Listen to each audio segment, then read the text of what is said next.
지상 무기 중에 구닥다리 같지만 다시 핫해지. 중심될 수밖에 없기도 하죠. 예, 예.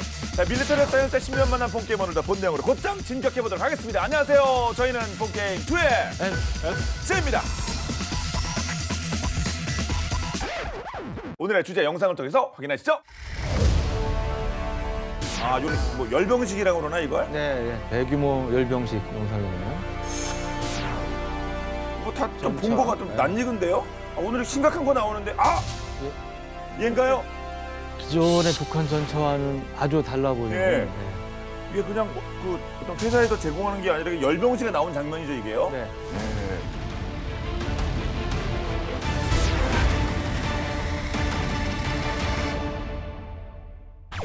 다들 아시는 것처럼 뭐 전차의 전략적 가치가 러시아 우크라이나 전쟁을 계기로 한층 부각되고 있습니다. 또 거기에 당연히 우리 자랑스러운 K2 전차가 있고요. 그런데 북한이 K2에 대응하기 위해서 신형 전차를 개발했다는 이제 분석 결과가 나왔는데 뭐 분석 결과가 아니라 뭐 열병식에 나왔네, 아예 그냥 대놓고. 그렇습니다. 예. 처음으로 그때 이제 열병식 통해서 공개한 건데 2020년 10월 10일 조선노동당 창건일 열병식에서 처음으로 이제 공개가 된 지금 영상에서 예. 보시는 이 전차 모습인데요. 종전의 북한의 뭐 선군호라든지 천마호 이런 전차들과는 완전히 다른 형태. 예. 우리가 흔히 얘기하는 서방 세계의 그쵸. 신형 전차, 예. 미국 M1이라든지 우리 뭐 한국군 K1이라든지 뭐 이런 것들과 흡사한 형태의 전차가 뜻밖의 등장을 해서 한미 군 관계자들을 비롯해서 전문가들을 좀 놀라게 했었죠. 아, 진짜 그 서방의 서구 쪽이에요, 그렇지 않습니까? 심지어 도색도 이 사막총 도색이라고 그래가지고 그 색깔로. 그쵸. 예. 북한에서 일단 뭐 사막 전투를 할 일은 없을 텐데. 예. 그리고 승무원들도 이렇게 바이저 같은 거 달린 좀 신형 헬멧을 쓰는 느낌이고 예. 확실히 좀 때깔이 다르네요. 기존 거랑은 차이가 좀 확 나는데요. 그러니까 지금 보면 북한의 우리가 이제 그 전차에 캐터필러하고 이 차체 밑에 동그랗게 바퀴처럼 달리는 거 우리가 이제 보기륜이라고 표현하는데 가운데 보이시는 게 이제 북한의 천마호라고 과거에 이제 T-60이라든지 이런 것들을 개량한 북한 나름의 이제 신형 전차였어요. 근데 그 뒤에 이제 등장한 게 선군호라고 불리는 그런 전차인데 이 보기륜이 보면 천마호는 5개인데 선군호는 몇 개입니까? 6개요. 6개죠. 그래서 늘어났죠. 이게 이제 오늘의 주제인 북한의 이제 신형 전차인데요. 보기륜이 7개입니다. 그래서 선군호보다도 보기륜이 늘어난 그런 형태고 여러 가지 포탑이라든지 이런 장갑이라든지 이런 것들도 완전히 전차하고는 좀 다른 그런 형태를 띠고 있는데 그러니까 이게 얼핏 보면 미국의 뭐 M1 에이브럼스라든지 뭐 서방 세계 이런 신형 전차하고 비슷한 그러한 이제 외관을 갖게 된 전차라는 점에서 이제 주목을 받았고요. 북한에서 이거를 정식으로 뭐 명칭을 공개하지는 않았는데 이럴 때 이제 서방 세계에서 나름 또 북한에서 부르는 것과 달리 이제 코드네임이라고 그러죠. 예. 이제 별명, 닉네임, 코드네임 뭐 그런 형태로 해가지고 명칭을 부여를 하는데 이게 2020년에 열병식에서 등장했잖아요. 그래서 M2020이라고 일단 명명한 것으로 이렇게 알려지고 있습니다. 그렇군요. 솔직히 뭐 천마나 성군은 뭐 많이 들어보셨을 텐데 뭐 저도 그렇고요. 근데 M2020은 이름도 좀 그렇습니다만 생긴 게 워낙 이래가지고 많은 분들 그 처음 보신 분들은 깜짝 놀라셨을 것 같습니다. 이거는 완전 자체 개발 아니었어요. 뭘 좀 보고 베꼈을 텐데 어느 쪽에 진짜 에이브람스 보고 베낀 건가요? 아니면 뭐 K2를 베낀 거? 이거 완전히 이거는 서방 거 베낀 것 같은데 이거 뭐 좀 나오는 게 있습니까? 얘 모델? 그 이란의 줄피카 3 전차가 이란의 줄피카 3 전차가 강한 영향을 주지 않았겠느냐 이렇게 보여지는데 하나, 둘, 셋, 넷, 다섯, 여섯. 7개네요. 있죠.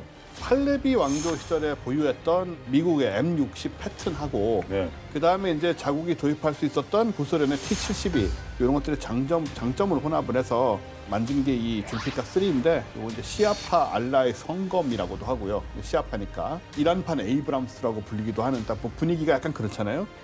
이게 이제 이란의 주력 전차인 거죠. 시아파 이맘의 그 성검이라고 해요. 줄피카라는 것이 이맘이라는 사람은 이제 시아파에서는 일종의 성직자죠. 원래 이슬람교는 성직자가 없는데 그래서 거기서 따온 이제 성스러운 이름이고 한편 그렇지만은 이란 장비라서 그런지 아직 뭐 이렇게 많이 알려져 있지는 않습니다. 생각보다 오래됐는데 양산된 거는 줄피카 1이 1997년 줄피카 3 이제 개량형이죠. 나중에 개량형이 2012년 9월에 공개가 됐으니까 공개된 지 한 11년 이 정도 된 전차고요. 말씀하신 대로 보기는 숫자가 7개고 그리고 52톤 중량의 1000마력 엔진, 러시아 T-72 전차에 125mm 포하고 저 자동 장전 장치를 적용을 했습니다. 예.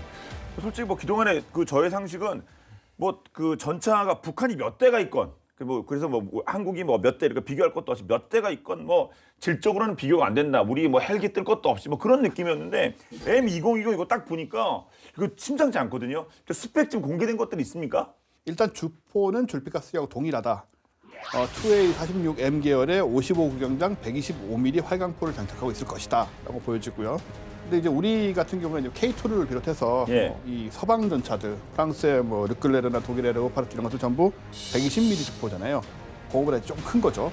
그리고 여기에 만약에 이제 열화 우라늄탄을 사용을 한다고 가정했을 경우에 러시아의 3BM46 열화 우라늄탄을 기준으로 보면 포구 초속이 1700m/s, 2000m 거리에서 장갑 관통력이 600에서 650mm 인 점을 감안을 하면 러시아의 T-90에 맞먹는 정도가 아니겠느냐, 이 포의 힘이 그 정도 생각이 되고요. 이 정도면 이제 우리랑 비교를 하면 그 K1 계열의 전차들에게는 확실한 위협이 된다. 아, 그렇군요. 다만 방어력이 향상이 많이 된 K2 전차의 전면 장갑을 뚫기는 어려울 것이다. 이렇게 볼 수 있을 것 같고요. 또 분무장으로 포탑 측면에 불새 4M으로 추정되는 대전차 미사일이 2발 달려 있고 포탑 상단에는 기관포를 장착해서 이제 시가전이나 근접전에서 보병 제압이나 또는 뭐 회전익 항공기 이런 데 대한 이제 대공 사격 용도로 활용 가능한 것으로 보여지죠. 네. M2020이 기존 북한군 전차에 비해 상당히 기술적 진보를 이뤘을 것이다 이렇게 추정하는 대목들이 또 있는데 뭐냐면 이 포탑하고 여기에 이제 부착되어 있는 각종 장치들, 이 센서들이 좀 차별화가 되는데요. 포신의 맨 앞쪽 끝부분하고 그다음에 포방패 이쪽에 이 동쪽 포구 감지기라는 게 포착이 됩니다. 동쪽 포구 감지기. 말이 좀 어려운데 네. 이게 뭐냐면 사격전에 이제 포신이 이게 보면 그 사격을 하면 그 영향으로 좀 미세하게 휘어져 있을 수 있잖아요. 네. 그러니까 이제 그런 것을 감지를 해서 조준 사격에 반영을 해가지고 정확도를 높일 수 있는, 명중률을 높일 수 있는 그런 이제 장비인데 우리 K1이 사실은 미국의 이제 M1의 변형이라는 뭐 이런 얘기도 나오는데 K1이라든지 K1A1에도 이 동쪽 포구 감지기가 없어요. 그런데 K1A2, K2 전차 이런 이제 전차 신형에만 있고 서방 세계에도 이런 3.5세대 전차에만 달려 있는 이제 그런 장비고요.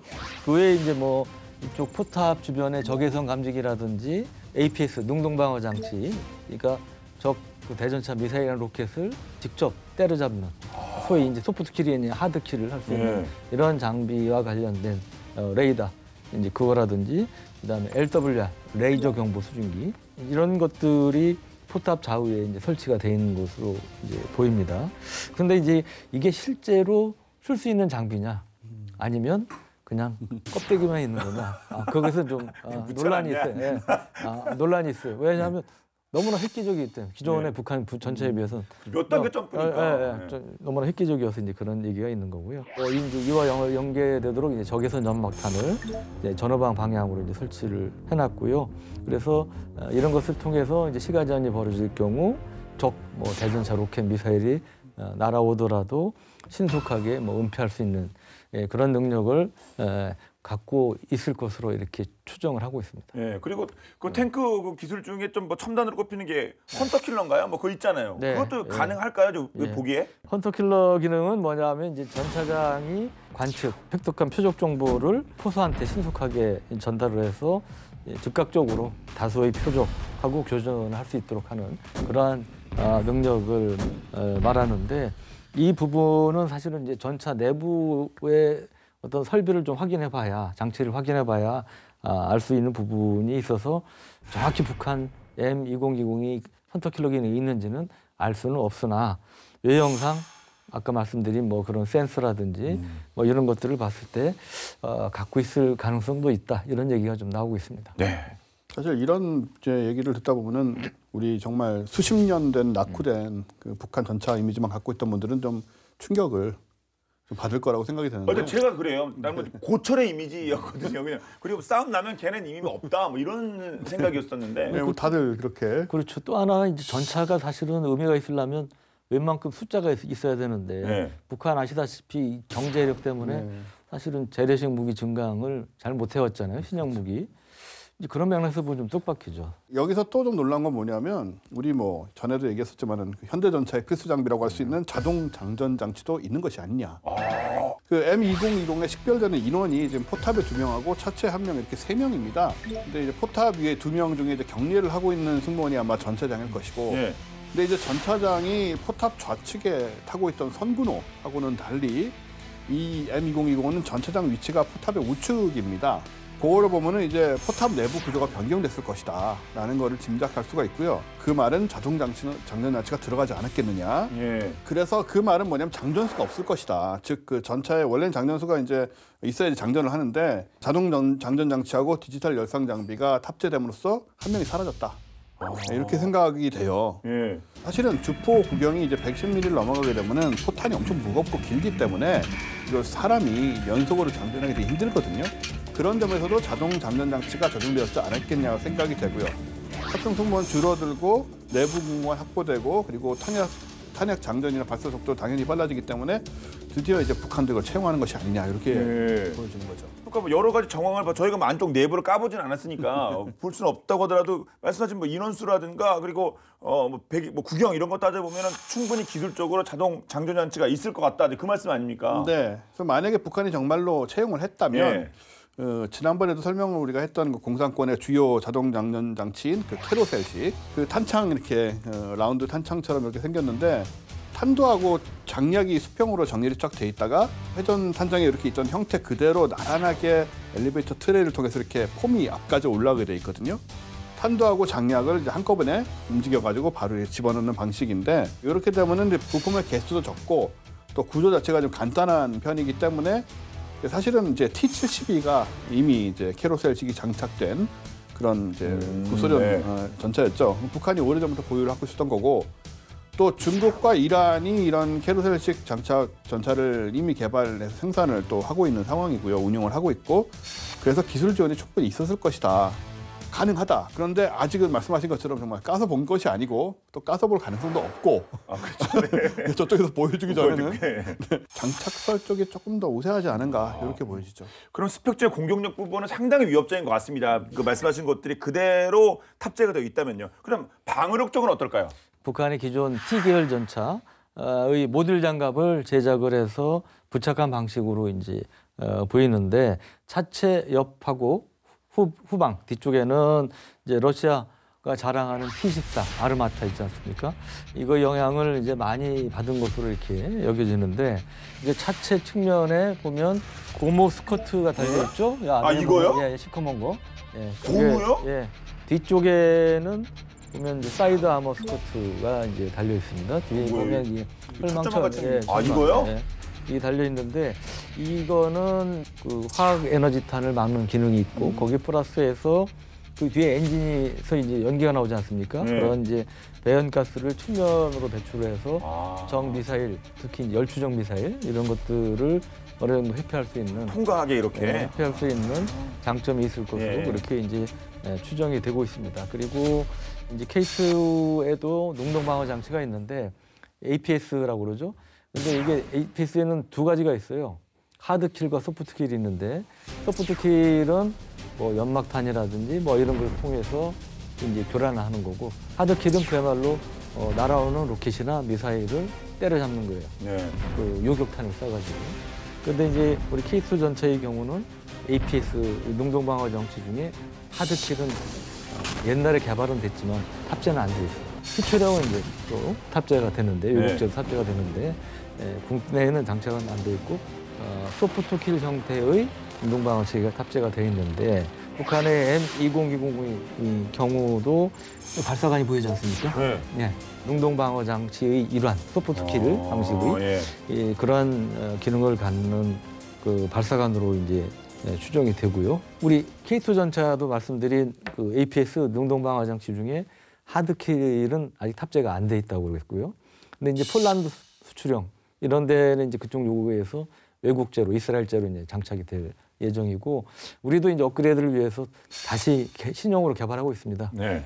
초반에 국방과학 연구소 등에서 개발한 게 있는데 그게 이제 비용 문제 등등 뭐 몇 가지 이유로 채택이 안 됐는데 지금은 채택하기엔 조금 기술적으로 좀 뒤떨어져서 신형으로 이제 개발을 하고 있고 아마 몇 년 내로 K2 전차도 하드킬 형태의 APS를 장착을 할 걸로 보이는데 북한이 그럼 과연 하드킬 형태까지 APS를 M200이 장착을 했을 것이냐 그 부분에 대해서는 아직까지 좀 퀘스천 마크가 더 있는 것 같습니다. 네. 자 그럼 이제 방어력까지 살펴봤고요. 뭐 꽤 단단한 것 같습니다. 그러면 기동성은 어떻습니까? 일단은 뭐 보시면은 뭐 44톤인 성군호보다 훨씬 자체는 길어졌고 보기륜이 하나 늘었으니까 당연히 무거워졌겠죠. 뭐 여러 가지 장비도 붙었고요. 네. 그래서 50톤 전후일 것으로 추정이 되는데 사실 여기에 이제 어떤 엔진이 장착되느냐에 따라서 기동성 여부가 갈리게 되잖아요.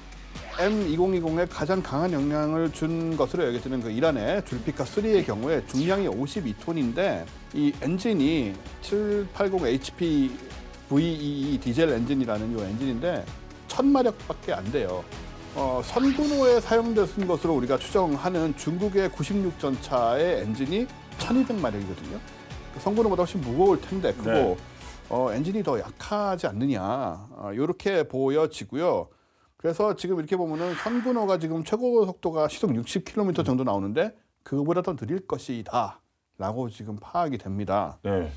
참고로 이제 K2 같은 경우에는 중량이 55톤인데 디젤 엔진이 1500마력이기 때문에 차이가 좀 나네요. 수백 마력이. 네. 최대 시속이 70km에 이르게 되고 그래서 K2하고 만약에 M2020이 기동성으로 붙으면은 이쪽이 북한 쪽이 완패를 할 것이다 라고 현재로서 보여지고요.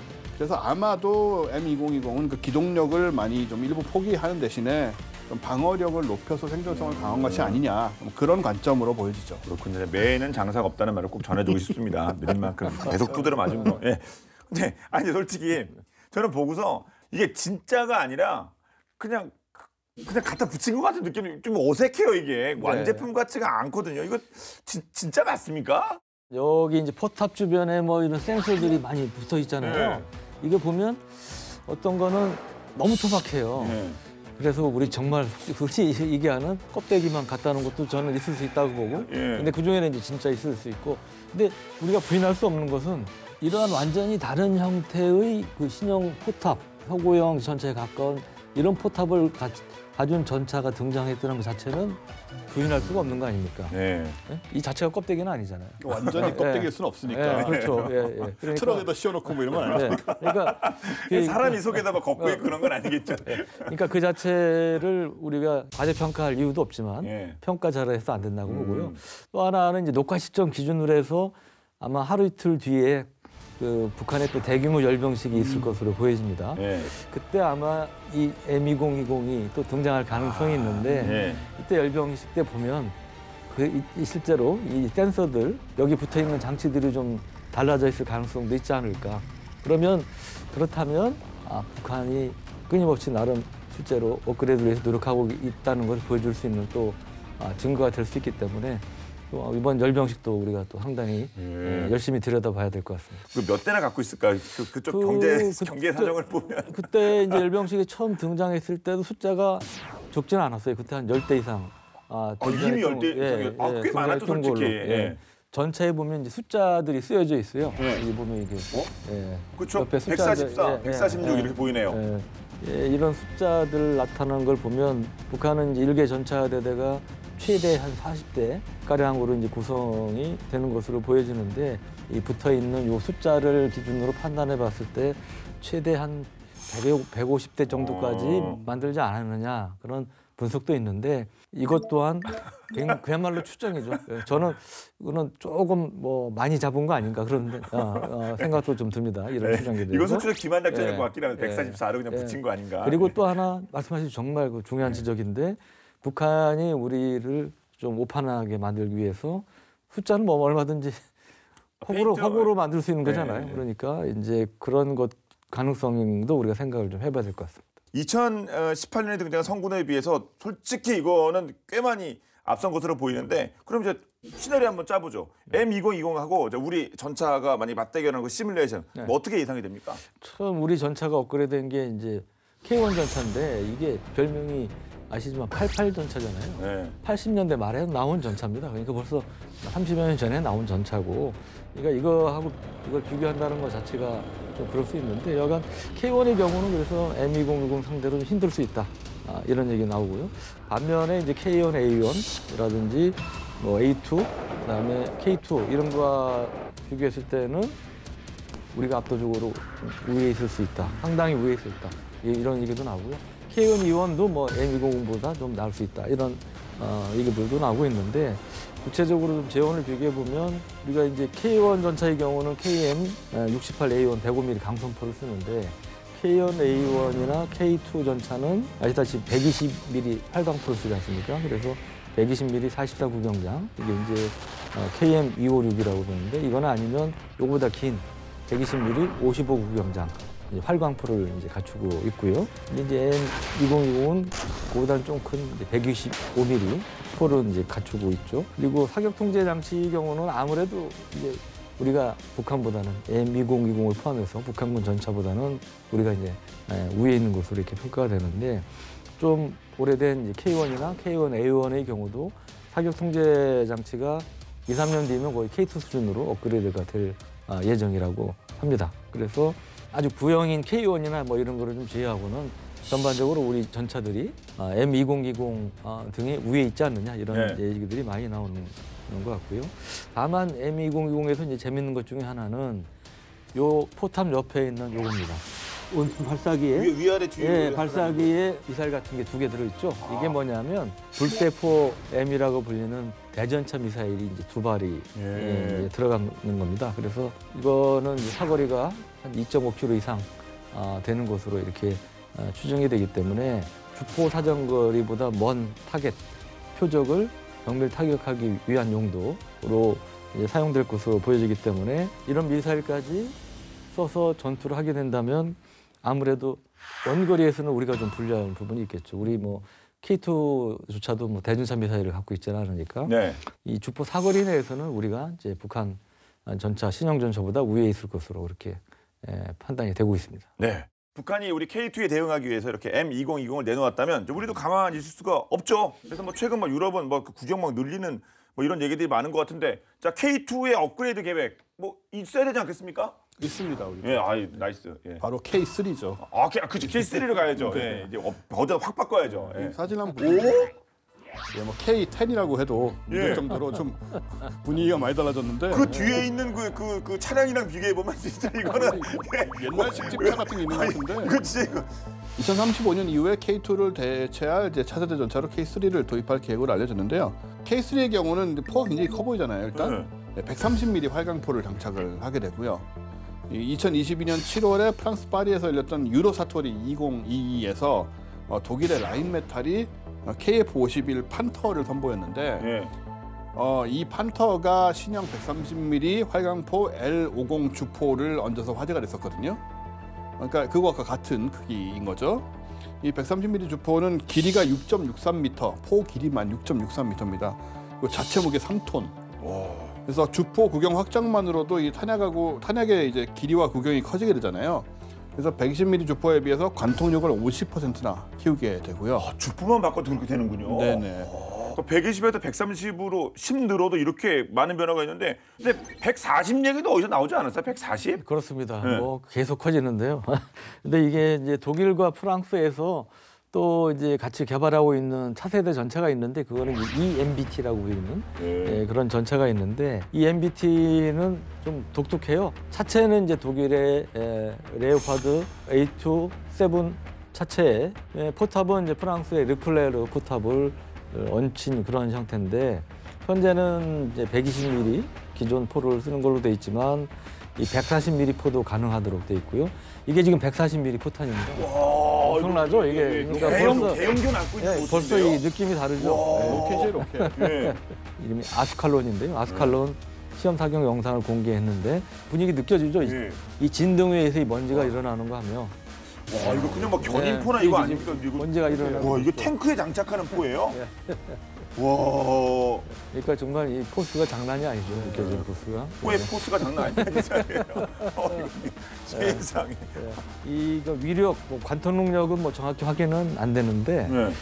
기존 전차 주포의 한 1.5배에서 2배 정도 위력을 갖고 있지 않나 그렇게 알려지고 있습니다. 사실 뭐 포는 크면 클수록 좋은 거 아닙니까? 그냥 130 가지 말고 우리가 바로 그냥 30 제끼고 140으로 가버리죠. 이 진동과 이거 보셨죠? 네. 기존 전체 그걸 닮으면 어떻게 될 것 같습니까? 진짜 이렇게 하는 순간에 뭐 고장 날 수도 있고. 아마 뒤로 밀려날 가능성도 있고 잘못하면 많이 쏘면 이 포탑이 어떻게 될지도 몰라요. 포탑이요? 충격에 의해서. 포탑이 빠져서 뒤로 그럼 포신이 멀쩡 포탑이 못 버티고 그거를 못 버티고 계속 쏘게 되면 그렇죠. 맞아요. 그러니까 이거 포탄이 네. 길이가 1.5m의 중량이 40kg 이상이에요. 와. 아까 들고 있는 사람 참 그러니까 진짜 몸이 큰 분이군요. 대단한 사람 같아요. 120mm 활강 폭탄은 길이가 1m 이하의 중량이 절반인 20kg 정도예요. 그러니까 벌써 길이 기준으로 하면 50% 이상, 그다음에 중량은 100% 이상 커졌다는 이제 그런 얘기가 되고, 포탄이 커지면 당연히 전차 안에 실을 수 있는 탄약 숫자가 줄어들겠죠. 보통 이제 3세대 전차의 경우는 즉각 쏠 수 있는 준비 탄약을 탄을 16발에 20발 정도 탑재하는데 140mm 탄의 경우는 10발에서 12발밖에 안 돼요. 그러니까 절반 정도밖에 안 되는 이러한 좀 한계가 있죠. 근데 130mm 그 포자체 중량은 이제 3톤이고 포신 중량이 한 1.4톤이라고 그래요. 그런데 이제 120mm 44 구경장의 포 중량은 3.3톤이고 그다음에 포신 중량이 1.2톤이라는 거예요.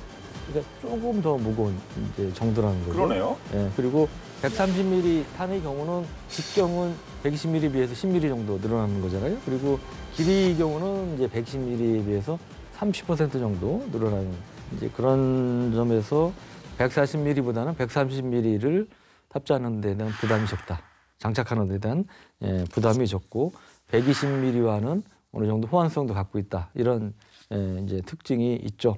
기존의 K2를 개량을 해서 130mm를 단다고 해도 140mm는 어렵겠지만 130mm는 가능하다. 이런 얘기가 나오는 게 K2가 기본적으로 자동 장전 장치라든지 뭐 유기압 서스펜션 장치라든지 현수 장치라든지 이런 것들이 있어가지고 포탄의 반동에 대한 대비도 뭐 추가로 별로 필요 없고 포탑의 뒤에 있는 준비탄 적치대도 좀 개량해서 조금 길이만 늘리면 130mm 탄을 탑재를 할 수 있다고 합니다. 네. 그러니까 말씀 들어보니까 130mm가 가장 현명한 선택이 아닌가 뭐 그런 생각 저도 갖게 되네요. 최근 뭐 우크라이나 그 전쟁을 통해서 전차가 대전차 미사일이나 뭐 드론에 수모를 당하는 장면들이 막 계속 목격되고 있는데요. 그러니까 이 K3는 오래 써야 되니까 방호력 부분도 상당히 신경을 써야겠죠. 사실 뭐 가장 간단한 거는 장갑을 두껍게 하는 건데 네. 그러면 이제 무거워지니까 또 기동력이 떨어지게 되죠. 그리고 이제 장갑으로 대전차 미사일을 막는 건 또 한계가 있고요.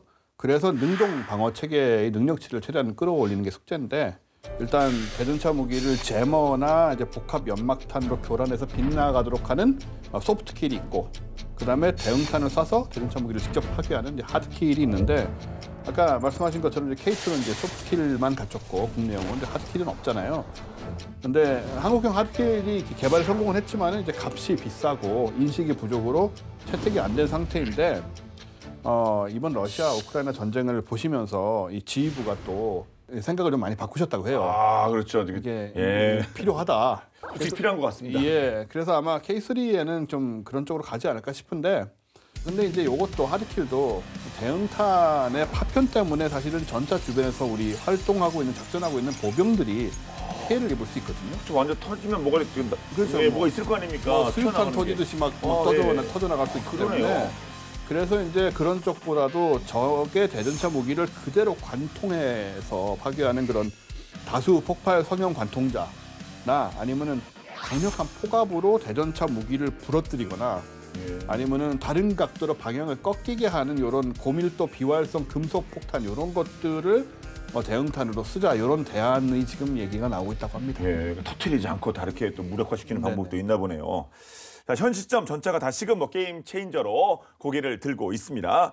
역시나 전차의 최전성기는 아무래도 뭐 제2차 세계대전 때가 아닌가라는 생각이 드는데요. 당시 영국군이 노르망디 상륙 작전을 성공시키기 위해서 만화에서나 등장할 법한 신개념의 전차를 개발했는데요. 그때 위력은 정말 무시무시했다고 합니다. 어떤 내용일지 본방 야사에서 알아봤습니다.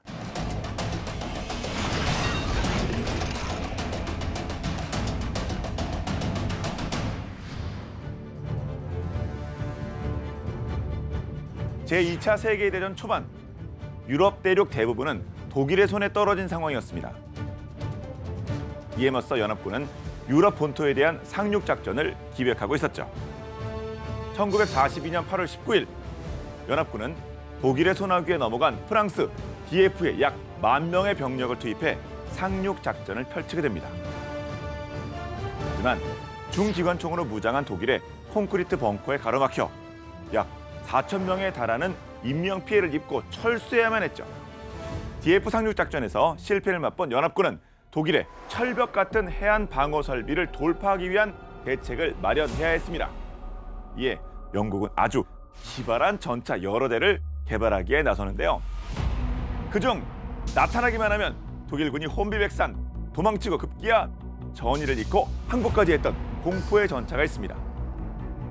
도대체 어떤 전차길래 이런 반응을 보였던 걸까요?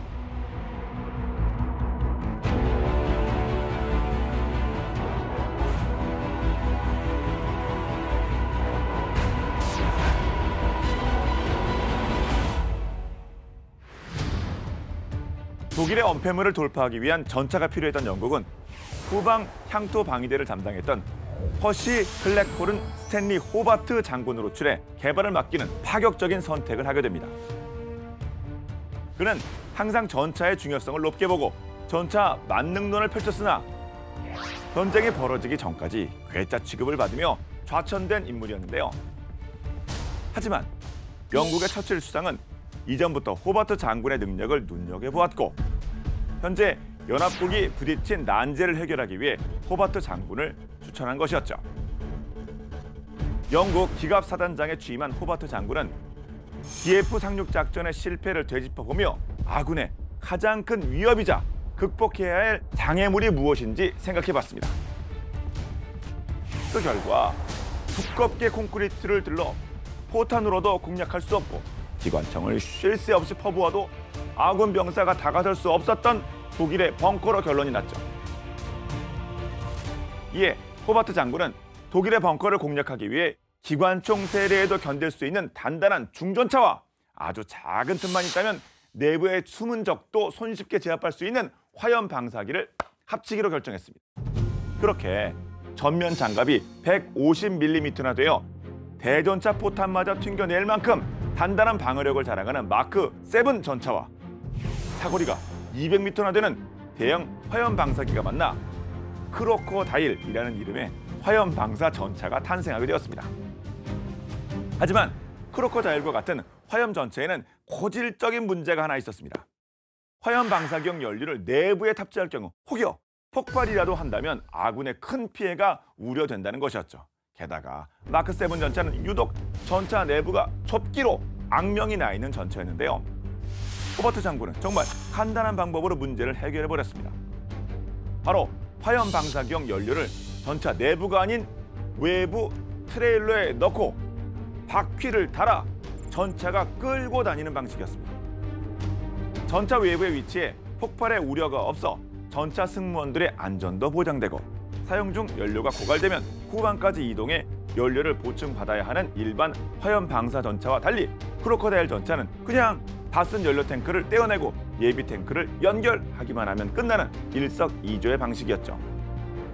게다가 트레일러가 총탄의 피격을 당해 연료가 새거나 불타는 것을 방지하기 위해 트레일러도 마찬가지로 처칠 마크 7 전차에 준하는 120mm 장갑을 두른 덕분에 아군의 엄폐물로도 사용할 수 있었습니다.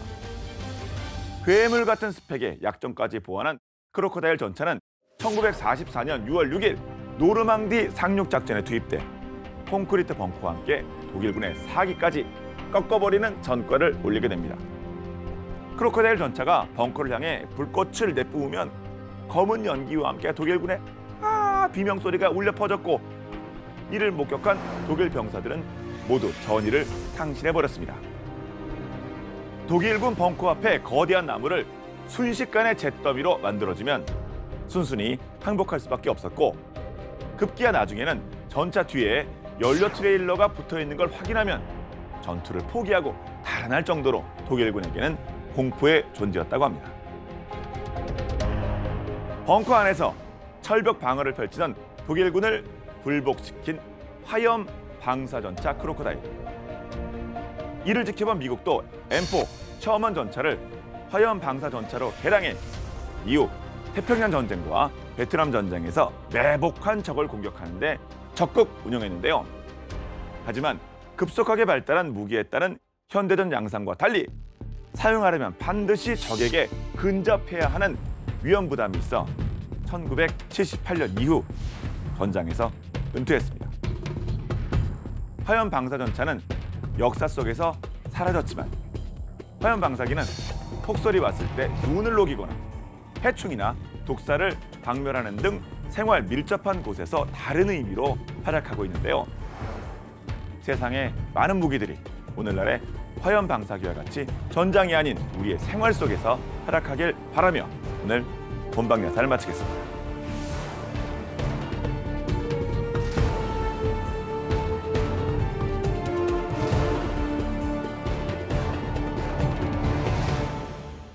전혀 빠니하지는 않고 이름이 하여튼 호버트 장군이 이렇게 다양한 포니 전차들을 만들어냈는데 이 세대전 때 미군이 제일 많이 썼던 전차로 유명한 게 이제 M4 셔먼인데 이 여기에 이제 방수 캔버스 천으로 내면을 이렇게 댄 거예요.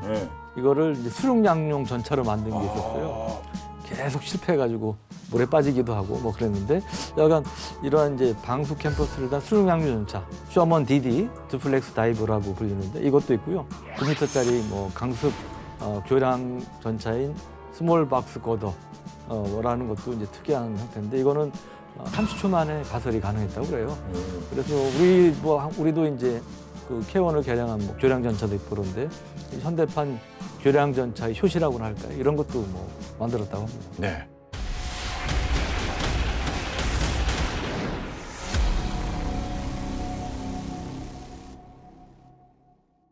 다시 본론으로 돌아가서 2022년 7월, 작년 7월이죠. 폴란드 군비그룹 PGG와 K2 1000대 수출이 성사되면서 정말 우리 K방산이 전 세계에서 그 위용을 드러냈는데 최근에 뭐 노르웨이 수출은 좀 아쉽게 저희가 좀 고배를 맞았습니다만. 맞습니다. 근데 노르웨이도 사실 규모가 일단 공식적으로 발표된 게 50여 대인데 2조 원 정도 되는 것 같아요. 2조 원. 근데 노르웨이가 워낙 독일하고 몇십 년 동안 그 레오파드 전차를 사온 인연이 있어요. 그러니까 뭐 군뿐 아니고 전개 이런데 독일 네트워크도 워낙 셌고 이게 성능 평가 자체는 사실은 K2가 앞섰는데 그런 거에 있어서 좀 바뀌었다는 얘기가 좀 들리더라고요. 그렇군요. 예. 그러면 거기 진짜 독일과 가까운 노르웨이에서도 마지막 그까지 최종 그 선발전까지 갔다는 것 자체가 뭐 큰 의미고 앞으로 더욱더 K2의 행보가 밝은 것이 아닌가 생각이 되는데요. 뭐 수출 잭팟 솔직히 뭐 지금부터 시작이다 뭐 이런 얘기도 아직 계속 유지되고 있는 거 아닙니까? 현재 이제 전차 시장에서 주목받는 모델들을 좀 보자면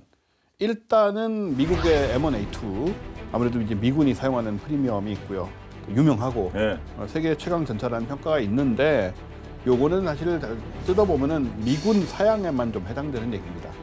미군 사양이랑 수출용이랑 많이 달라요. 아, 내수용이랑 내수는 아니구나. 수출용이랑 본인들이 쓰는 거는 달라요? 네. 특히 장갑제하고 포탄 관통자에는 그 열화 우라늄을 사용을 하는데요. 이 열화 우라늄이란 거는 원자량이 크기 때문에 밀도가 굉장히 높죠. 그래서 이걸 장갑으로 쓰게 되면 보통 장갑제하고 비교했을 때 같은 두께로 방어력이 2배 이상이다. 굉장히 유리하죠. 그리고 전차 포탄에 쓸 때도 이제 텅스텐을 사용하는 동급의 포탄보다 20-30% 이상 높은 관통력을 발휘를 하게 됩니다. 근데 이제 문제는 수출용 M1A2에는 열화 우라늄 대신에 텅스텐 포탄을 쓰고 또 일반 복합 장갑을 사용한다는 것입니다. 근데 미군용보다 훨씬 성능이 떨어질 수밖에 없는 상태이고요. 그러네요. 핵심이 빠지네 열화 우라늄이. 그러니까요. 장갑은 뭐 반 정도로 그 성능이 떨어진다는 얘기고 예멘 내전에 사우디아라비아군 소속의 에이브람스 시리즈가 많이 동원이 됐었는데 이게 격파당한 것이 바로 이렇게 약하기 때문에 수출형이었던 거죠. 그러니까 사우디군이 쓰는 거니까. 예, 이런 그 평가 결과들을 보면 그런 약한 부분이 있었기 때문에 이렇게 많이 부서졌다 이렇게 보는 것이고 그럼에도 불구하고 이 수출 가격이 대당 200억 원이 넘고요. 또 기술 이전이나 뭐 면허 생산 이런 것도 잘 안 해주기 때문에 이제 좀 가치가 그렇게 높지 않은 게 아니냐 사실 이런 의심을 할 만하죠. 미국은 계속 그런 정책을 지켰으면 좋겠네요. 우리 KT 입장에서는. 예. 또 다른 얘기도 있겠죠? 예. 레오파드 2 A7 플러스는 이 높은 가격, 운용 유지비로 유명한데요. 독일군 도입 가격이 1,500만 유로, 우리 돈으로 200여 원이라고 부릅니다. 우리 흑표가 우리 한국군 도입되는 게 한 80억 원 정도 하는데 예. 이제 상당히 비싼데 더구나 중요한 옵션이 빠진 거예요. 여기에 뭐 APS에 다른 사양들, 옵션들 추가하면 대당 가격이 300억 원 이상 될 거다. 이 노레이 수출형이 그렇게 예상이 되는데 그러면 이제 우리가 K2도 이제 수출형은 좀 비쌉니다. 다른 옵션 추가하고 이래가지고 그래도 우리는 한 150억 정도, 200억 미만인데 그러니까 한 거의 1.5배가 되는 거죠. 네. 그리고 생산 속도 우리보다 굉장히 느려요. 이거 뭐 좀 죄송한 말씀이지만 우리 입장에서는 좀 감사해야 될 일이기도 한데요. 독일의 이제 기갑 차량은 보통 초도 물량을 인수하는데 4에서 5년, 그리고 계약 물량을 완납하는데 한 7에서 10년 정도가 이제 걸린다고. 강산이 변하겠네요. 예. 그래서 더구나 이게 요새 이제 우크라이나 전쟁 때문에 글로벌 공급망에 좀 차질이 생겨서 어려움을 겪고 있기 때문에 납기가 더 지연될 수 있다. 이제 그런 거고요. 그래서 사실은 이제 폴란드가 우리 뭐 K2 전차도 1,000대 수출 대박 나고 이런 요인 중에 하나가 가성비도 있지만 바로 뭐 그때 계약 체결한 지 불과 한 4달 만에 초도 물량을 폴란드 부두에 딱 갖다 놨어요. 그러니까 폴란드 대통령까지 나와가지고 뭐 환영하고 뭐 그런 상황인데요. 요즘 우리 자동차보다 빨라요. 자동차 대기도. 자동차도 4달 안에 힘들죠. 탱크를 그냥. 그러면 뭐 다들 그냥 K2 계속 이 분위기 이어갔으면 좋겠네요. 네. K2가 소유국의 그런 요구 조건을 거의 이제 충족을 하고 있어요. 그리고 부족한 거는 이제 채워가는 소위 맞춤형, 영어로 얘기하면 테일러드라고 그러죠. 아까 잠깐 말씀드렸지만 우리 K2 전차에는 안타깝게도 APS 중에 하드킬 시스템이 없어요. 그다음에 요새 대세인 원격 조종 기관총도 RCWS도 없는데 수출형 K2, 폴란드라든지 노르웨이 뭐 탈락하긴 했습니다만 다 그 두 가지 다 갖춘 형태로 제한이 됐습니다. 네. 그래서 그런 식으로 이제 접근이 됐고 또 폴란드가 이제 K2 PL이라고 그러는데 아까 말씀드린 그 두 가지 장비 외에 뭐 이제 측면 고정식 반응 장갑이라든지 전면 모듈식 장갑이라든지 이런 것도 이제 탑재가 돼서 방어력도 이제 강화가 됐고 중량이 무려 8톤이 좀 늘었어요. 보기륜도 1개가 더 늘었고 이런 것들이 이제 중량이 늘어나는 뭐 단점도 있습니다만 우리 K2도 이제 또 업그레이드 해야 되지 않습니까? 그러면 이게 우리가 사실은 우리가 돈 들여서 해야 되는 거를 외국 수출을 통해서 우리 필요한 업계들을 하는 거예요, 사실은. 그러니까 방산 수출이 의미가 있는 게 우리가 단순히 돈을 버는 것도 있지만 이걸 통해서 우리 한국군이 사용할 무기도 업그레이드된 거를 확보할 수 있는 적어도 이제 R&D 비용을 세이빙 절약할 수 있는 뭐 그런 긍정적인 측면도 있는 것이죠. 그리고 또 아까 원쌤 말씀하신 K3 개발에도 또 밑거름이 될 수가 있겠죠. 북한의 소위 제 입장에는 갑툭튀 그 탱크인 M2020 때문에 처음에 살펴봤을 때 좀 그 걱정도 했었는데 K2 그리고 향후 이어질 K3 얘기까지 들으니까 정말 마음이 놓입니다. 앞으로도 계속해서 그런 승승장구 이어졌으면 좋겠네요. 자, 끝으로 한 말씀씩 부탁드리겠습니다. 아까 뭐 K3의 그 멋진 모습을 상상도에 가깝겠지만 그 모 게임의 뭐 시즈 탱크인 줄 알았어요. 보긴 했는데 우리가 물론 뭐 M2020에도 대응을 해야 되고 여러 가지 숙제들이 있습니다만은 또 너무 또 이상적인 모든 기능을 다 갖추고 모든 뭐 포도 말씀하신 대로 140mm 포 그냥 달아버리고 이렇게 하다 보면은 이제 우리가 또 실패한 반면교사 러시아의 그 유명한 T-14 아르마타가 도대체 어디 있는가? 어디에 있는가? 이제 그런 이상이 너무 높으면 현실은 오히려 다 망가질 수 있는 실현이 될 수 없는 상황들이 벌어지기 때문에 한 걸음 한 걸음 이렇게 나가다 보면은 이미 우리 기술이 많이 높아졌기 때문에 충분히 뭐 M2020은 물론이고 또 앞으로 또 시장의 요구에 대응할 수 있는 그런 좋은 전차를 만들어낼 수 있지 않을까 생각이 됩니다. 네. 미국도 이제 에이브럼스를 업그레이드한 뭐 에이브럼스 X 같은 것도 등장하라고. 그래서 우리가 지금 자만하면 이제 추가적으로 수출은 쉽지 않을 수 있기 때문에 그런 노력을 게을리해서는 안 되겠습니다. 네. 오늘 본게임은 여기까지입니다. 본게임은 국방TV 유튜브를 통해서 언제든지 시청할 수 있으니까요. 많은 활용 부탁드리겠습니다. 다음 주 더욱더 화끈한 내용으로 돌아오겠습니다. 지금까지 저희는 본게임 2의 MSG였습니다. 고맙습니다. 근데 M2020 얘기로 시작해서 K2로 끝났네. 그래 끝이 상쾌하잖아요. 하여튼 뭐가 됐든 K2, K9으로 끝나면 상쾌해요. 그냥 그날은. 그러니까 또 북한의 이런 신형 전차 출현에 대비해서라도 K2 업그레이드 빨리 필요할 것 같습니다.